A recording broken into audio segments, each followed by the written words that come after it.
Radio. This is Webster Tarpley reporting to you from Washington, D.C. The world financial situation is entering into a new period of chaos, a new phase in the breakdown crisis of the imperialist banking system, a new stage of the disintegration of the existing currencies and banks. And the focus right now is Ireland. Yesterday was September 30th, 2010, Black Thursday in Dublin. Black Thursday because it was a report by the Irish government, by the feckless group of bankers, puppets that run Ireland. The coalition is led by the Fianna Fáil party, accent on fail, and Brian Cowen, the Irish prime minister. So this group of bankers' boys report on their stewardship, and it is the attempt to bail out the Anglo-Irish Banking Corporation. The Anglo-Irish Banking Corporation, which has already received 4 billion euros in 2009, will receive 19 billion euros over the next 15 years and needs 6 billion on top of it. So the basic upshot of this is that the attempt to bail out these derivatives banks, these derivatives speculators, is going to cost Ireland 50 billion with a B, euros, not even dollars, but euros, 50 billion euros. That's what it's going to cost.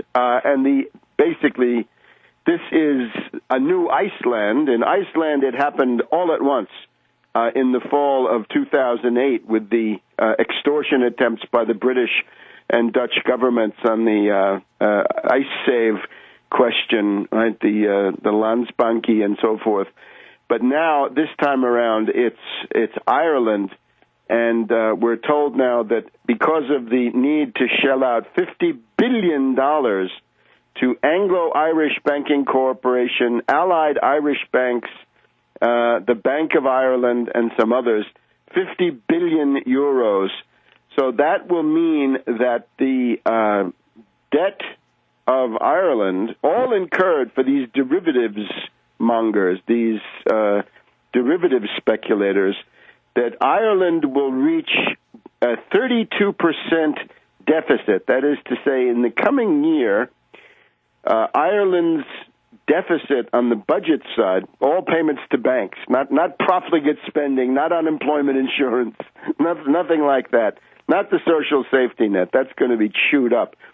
But it's going to be a 32% deficit. 32% of the GDP will be the deficit in the budget. So the budget deficit, about one-third of the gross domestic product of the entire country, and with that, Ireland will reach a point where the total public debt accumulated, right, the total outstanding obligations of the Irish state will reach 100% of gross domestic product.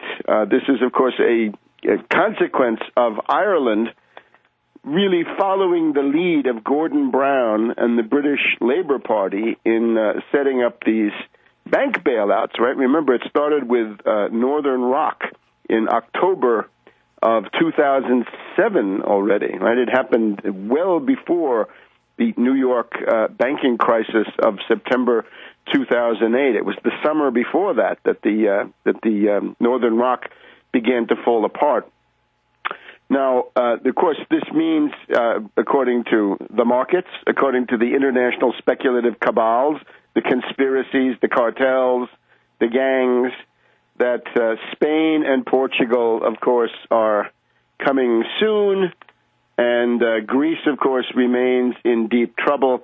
On Thursday, Moody's Investors Service downgraded Spain's bonds from AAA to AA1 because of weak growth prospects and deteriorating finances. Well, let me always add again, Moody's Investors Service should all be in jail. They should all be in the penitentiary doing heavy, hard labor because of what they did to the public of the world, the investing public, the little people, in maintaining their high ratings on various kinds of derivatives-based toxic paper into September and even maybe October of 2008. They should be in jail. They should not be judging a sovereign state like Spain. They should be languishing, incarcerated in durance vile in the various penitentiary institutions of that state. So the question, of course, then for Ireland is, other than putting a bunch of these characters in jail, which is always good, what do you actually do?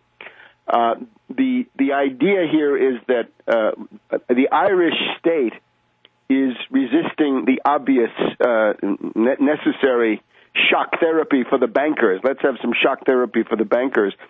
Anglo-Irish Bank Corp has been nationalized, and it's still it continues to generate these losses. It's got to be liquidated. It's got to be put through Chapter 7 bankruptcy. There's no point in sacrificing 1/3 of your economy for nothing in 1 year. 1/3 of your whole economy is going to be debt because of these derivative speculators. There's no point in this.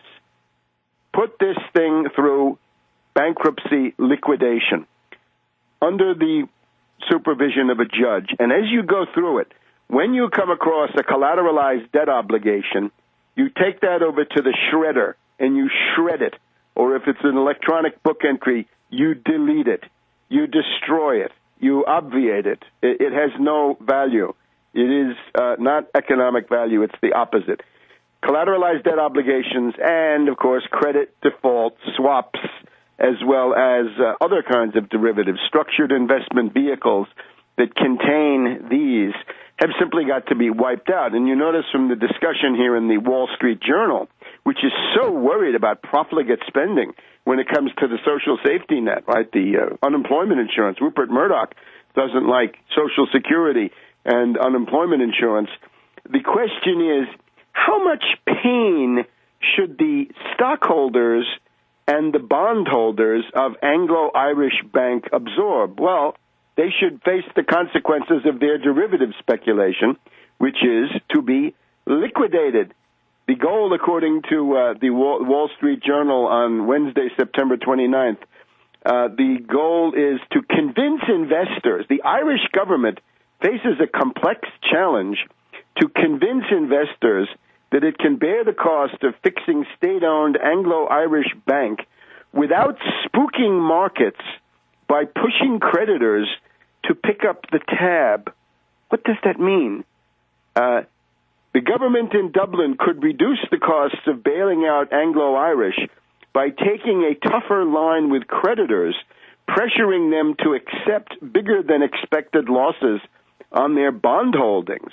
While such a move would likely prove politically popular, it could damage Ireland's reputation among global investors and by extension make things tougher for its other banks. Are we all insane? Because of the reputation of Ireland among global investors, the entire country is supposed to be flayed alive and immolated and destroyed? No. This bank has got to be shut down. It's got to be, now that it's nationalized, put it through liquidation and destroy the derivatives, delete the derivatives, abrogate the derivatives, shred the derivatives. We'll be back in just a minute.